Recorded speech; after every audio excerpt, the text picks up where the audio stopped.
हर खबर पर होगी आपकी पकड़। डाउनलोड कीजिए एबीपी लाइव ऐप। इस वक्त एक बड़ी खबर आ रही है। प्रधानमंत्री नरेंद्र मोदी ने कोरोना के इस फाइट को लेकर कुछ बड़े बिंदुओं पर अपनी बात रखी है। उन्होंने कहा है कि आर्थिक गतिविधियां तेज होने वाली है। सीएम के साथ बैठक में ये क्लियर कर दिया है प्रधानमंत्री नरेंद्र मोदी ने कि आर्थिक गतिविधि तेज होगी। कोरोना से लड़ाई पर जोर हमें देना ही होगा। 3 शब्दों का इस्तेमाल किया है, टीम वर्क का, कंपैशन का, स्टेट्समैनशिप का। कंपैशन यानी वो दया भाव, वो सहानुभूति, इस बात पर एम्फसाइज किया है प्रधानमंत्री नरेंद्र मोदी ने कि हम सबको मिलकर काम करना होगा। टीम वर्क पर जोर दिया है, कंपैशन पर जोर दिया है, बढ़िया राजनीति, स्टेट्समैनशिप पर उन्होंने जोर दिया है। लेकिन ये भी कहा है कि अब आर्थिक गतिविधियां तेज हो जाएंगी, यानी अब ये मानकर चलिए कि कई जगह पर ढील दी जाएगी। आज आपको याद होगा मनीष तिवारी भी ये कह चुके हैं कि कंटेनमेंट जो है वो स्पेसिफिक कंटेनमेंट पर हमें जोर देना चाहिए। इशारा प्रधानमंत्री का क्या इसी तरफ है? बातचीत करने के लिए मेरे सहयोगी पंकज मेरे साथ न्यूज रूम से जुड़ चुके हैं।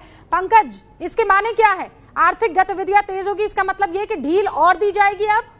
जी हाँ, ये अब लगभग तय माना जा रहा है। और रूपका, जैसा आप कह रही थी ना, टीम वर्क, प्रधानमंत्री ने एक बात साफ कही है कि मैं किसी नतीजे पर पहुंचने से पहले या फैसले पर पहुंचने से पहले उन्होंने सभी राज्यों के मुख्यमंत्रियों से बातचीत की है। उन्होंने कहा कि जो कोविड के खिलाफ लड़ाई है भारत सरकार की और राज्य सरकारों की, उसकी पूरी दुनिया में तारीफ हुई है। अब हमें आगे इस तरीके से बढ़ना है कि जो इकोनॉमिक एक्टिविटीज है उसको शुरू किया जाए। और इसीलिए उन्होंने ये भी कहा कि कल कैबिनेट सेक्रेटरी ने सभी राज्यों के मुख्य सचिवों से बातचीत की है। एक बहुत महत्वपूर्ण बात है, प्रधानमंत्री ने जिस बात का जिक्र बहुत जोरदार शब्दों में किया है कि जो ग्रामीण भारत है, जो रूरल एरियाज हैं, वहां पर ये कोरोना वायरस नहीं फैले, ये सबसे बड़ी प्राथमिकता होगी। तो यानी कोरोना से भी लड़ना है, इकोनॉमिक एक्टिविटीज को भी आगे ले जाना है, राज्य सरकारों के साथ सहभागिता करके इस त्रासदी से निकलना है। ये जो कोरोना का खतरा है, ये प्रधानमंत्री ने आज साफ साफ कह दिया। तो ये तय माना जा रहा है कि बहुत तरह की छूट अब मिलने वाली है, जो हम कह रहे हैं 17 तारीख के बाद।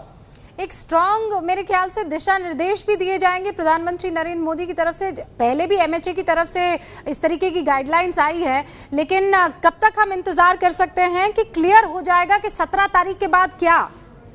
मुझे लगता है कि पिछले कुछ दिनों से ही लगातार आप देख रही हैं, जैसे ट्रेनें चलनी शुरू हो जाएंगी कल से, तो लगातार कुछ कुछ छूट दी जा रही है। कैसे इंडस्ट्रीज में किस किस सेगमेंट में काम शुरू हो जाए, उस पर भी काम चल रहा है। तो मुझे लगता है 17 तारीख तक ये पूरे संकेत मिल जाएंगे कि उसके बाद भारत की तस्वीर कैसे बदल जाएगी। लॉकडाउन का जो एग्जिट प्लान होगा वो उससे पहले ही हमें शायद मिल जाए, इस बात की गुंजाइश बन रही है। पंकज, फिर ऐसे में एक जो सवाल जहन में आता है वो ये है कि किस तरीके से मैनेज किया जाएगा, क्योंकि कोरोना वायरस ऐसा तो है नहीं कि लॉकडाउन खत्म हुआ तो वो कायदे से हट जाएगा। वो तो इसी तरीके से घात लगाकर बैठा हुआ होगा। क्या टेस्टिंग को लेकर बाकी तमाम चीजें जो सरकार की तरफ से जो व्यवस्था होनी चाहिए, उस पर भी बहुत भयंकर तरीके से मंथन हो रहा होगा? केंद्र सरकार की तरफ से पहले ही कहा जा चुका है कि हमें अब अगले कुछ महीनों तक इस कोरोना वायरस के साथ जीना होगा। प्रधानमंत्री ने आज फिर एक बार उस बात को दोहराया है। सोशल डिस्टेंसिंग जिसकी बार बार हम कह रहे हैं, 2 गज दूरी जिन्होंने नारा दिया, उन्होंने कि ये करते हुए हम धीरे धीरे आगे बढ़ेंगे। ये मान लीजिए कि जो हॉट स्पॉट वाले एरिया हैं, जिन्हें हम रेड जोन कहते हैं, उसमें बहुत ज्यादा छूट नहीं मिलने वाली है। लेकिन जो दूसरे ऑरेंज और ग्रीन जोन हैं, उनमें बहुत छूट मिलने वाली है। हिंदुस्तान आगे बढ़े, ये कोशिश होगी। आज की बैठक से यही निकला है। पंकज, कितनी देर और ये बैठक चल सकती है? क्योंकि पिछली बार जब प्रधानमंत्री ने सीएम से बात की थी तो 4 घंटे वो बैठक चली थी, मैराथन। आज भी मैराथन बैठक ही है रूबिका। आपको बताऊं, 5.5 से 6 आधे घंटे का ब्रेक लिया गया है। उससे पहले 9 राज्यों के मुख्यमंत्रियों से बातचीत कर ली है। ये बैठक अभी लंबी चलेगी। प्रधानमंत्री सबसे बात करना चाह रहे हैं, सबसे फीडबैक लेना चाह रहे हैं, उनके मन की बात जानना चाहते हैं, क्योंकि वो चाहते हैं कि सब राज्य सरकारों से बातचीत के बाद एक बड़े फैसले पर पहुंचा जाए। लेकिन मन बन गया है कि आगे क्या करना है, वो है कोरोना से भी लड़ाई लड़नी है और इकोनॉमिक एक्टिविटी को भी शुरू करना है। लगातार आपको हम बता रहे हैं, अभी प्रधानमंत्री नरेंद्र मोदी और सीएम की बैठक चल रही है और इस बैठक में प्रधानमंत्री नरेंद्र मोदी एक बार फिर से ये समझ लेना चाहते हैं कि लॉकडाउन की इस व्यवस्था को किस तरीके से आगे बढ़ाना है। आपको ये बता दें कि प्रधानमंत्री नरेंद्र मोदी ने ये कहा है कि हमें कंपैशन, टीम वर्क और स्टेट्समैनशिप, इन तीनों को साथ लेकर चलना होगा। कोरोना से इस जंग में हमें इस बात का ख्याल रखना है कि हम आर्थिक गतिविधियों को नहीं रोक सकते हैं, अगर उसे रोका तो अलग तरीके की महामारी जो है वो सामने आ जाएगी और इसीलिए कड़ा फैसला लेना जरूरी है।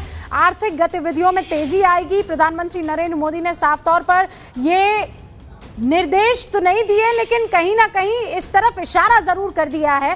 पंकज हमारे साथ बने हुए हैं। पंकज, आप कह रहे हैं ये लंबी बैठक चलने वाली है, लेकिन गांव और शहर ये दो अलग इलाके हैं। गांव की तरफ मजदूर पलायन कर रहे हैं। हम कह रहे हैं कि आर्थिक गतिविधियां होनी चाहिए, लेकिन मजदूरों के बगैर वो आर्थिक गतिविधियां हो नहीं सकती है। कुल मिलाकर वापस आना जाना ये हिंदुस्तान देख सकता है मजदूरों का, जो पलायन कर चुके हैं दोबारा लौट कर आए वहां जहां काम करते हैं। ऐसा होगा। आप देखिए हरियाणा में भी 1 लाख मजदूरों ने अप्लाई किया है ऑनलाइन कि हम वापस आना चाहते हैं, क्योंकि वहाँ फैक्ट्रियां खुल रही है। और इसीलिए प्रधानमंत्री नरेंद्र मोदी ने इस बात की ओर इशारा किया है पहली बार कि जो रूरल इंडिया है वहां पर ये कोरोना का संक्रमण नहीं फैले। और चिंता करने वाली बात है, बिहार में ऐसे मसले आ गए हैं, करीब 60-65 ऐसे केसेज आ गए हैं जो बाहर से मजदूर गए बिहार और संक्रमण फैल गया। इसीलिए इस बात पर खासा जोर दिया है प्रधानमंत्री नरेंद्र मोदी ने कि इकोनॉमिक एक्टिविटीज भी चालू रखना है, लेकिन ग्रामीण भारत को कोरोना से अछूता रखना है। राज्य सरकारों की जमकर तारीफ की कि सबने सहयोग दिया। इसीलिए आज हम इस मुकाम पर पहुंचे हैं कि दुनिया हमारी तारीफ कर रही है कोरोना के खिलाफ जो लड़ाई रही है। प्रधानमंत्री नरेंद्र मोदी मतलब ये कह सकते हैं इस वक्त पंकज मन बना चुके हैं कि देश को कोरोना के साथ आगे कैसे बढ़ना है।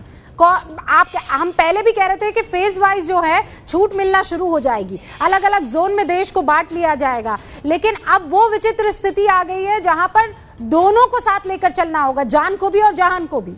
जी हाँ, ये बात वो पहले से ही कह रहे हैं। और देखिए रूबिका, पिछली बार ही 3 अलग अलग जोन बांट करके 3 अलग अलग इलाकों के लिए अलग अलग छूट का ऐलान कर दिया गया था। अब उसी तरीके से हम आगे बढ़ेंगे कि रेड जोन में क्या और छूट दी जा सकती है, ग्रीन तो पूरा खुला रहेगा, और ऑरेंज जोन में भी हम कितनी छूट दे सकते हैं ताकि भारत धीरे धीरे आगे बढ़े, देश आगे बढ़े। इस पर ज्यादा जोर रहा है प्रधानमंत्री का। इस बैठक में भी अधिकतर मुख्यमंत्रियों ने यही बात की, वो लॉकडाउन से निकलना चाहते हैं, धीरे धीरे ही भले सही। पंकज, आर्थिक पैकेज की तो मांग हो ही रही होगी। पहले भी आपने देखा राजस्थान के सीएम ने इसको पुरजोर तरीके से उठाया, और सिर्फ राजस्थान के सीएम ने, जितने भी कांग्रेस शासित राज्य हैं वो बार बार एक तरफ इशारा कर रहे हैं कि हमें आर्थिक पैकेज चाहिए, इसके बगैर तो हम काम नहीं कर पाएंगे। आज भी कई मुख्यमंत्रियों ने ये बात उठाई है, वो पश्चिम बंगाल की ममता बनर्जी हो, फिर राजस्थान के मुख्यमंत्री अशोक गहलोत हो, आंध्र प्रदेश के मुख्यमंत्री ने ये बात उठाई है कि उन्हें इस वक्त जब संकट में है और उन्हें आर्थिक पैकेज चाहिए, क्योंकि रेवेन्यू की राज्य सरकारों के पास कुछ रहा नहीं है। इस बारे में अभी तक कुछ खास हमारे पास ठोस जानकारी नहीं आई है, लेकिन इस पर काम हो रहा है। आज भी वित्त मंत्री ने प्राइवेट बैंक वालों से बातचीत की है, तो उसके बारे में भी कहा जा रहा है कि बहुत जल्द उन सेक्टर के लिए जहां बहुत जरूरत है आर्थिक पैकेज का ऐलान हो सकता है। नीरज, नजर इस पर बनाए रखिएगा। बहुत बहुत शुक्रिया बड़ी खबर और जानकारी हम तक पहुंचाने के लिए। प्रधानमंत्री नरेंद्र मोदी ने एक बात साफ कर दी है, और क्या कहा है, आर्थिक गतिविधियां तेज होंगी, यानी बहुत ढील मिलने की तरफ जो है अब हिंदुस्तान देख रहा है। लेकिन मत भूलिए, अब एक एक शख्स कोरोना वॉरियर है, आपको लड़ना है कोरोना से।